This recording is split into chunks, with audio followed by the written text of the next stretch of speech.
இந்த கோட்டை தாண்டி போகக்கூடாதுன்னு அதான் நிக்கிறேன். உங்களை தடுக்க எனக்கு வேற வழி தெரியல, அதான் அப்படி சொன்னேன். ஆமா, ஒரு வாரம் நான் இந்த பக்கமே வராம இருந்திருந்தா அப்பவும் இங்கதான் நின்னுட்டு இருந்திருப்பேன்.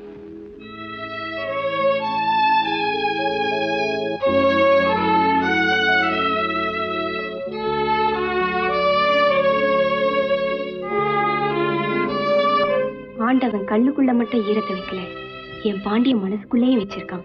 எவ்வளவு பெரிய கொடூரமான மனுஷனா இருந்தாலும் அன்புங்கிற வட்டத்துக்குள்ள விழுந்துட்டா அவன் பச்சை குழந்தையாயிடுறான். இப்ப நீங்க என் குழந்தை.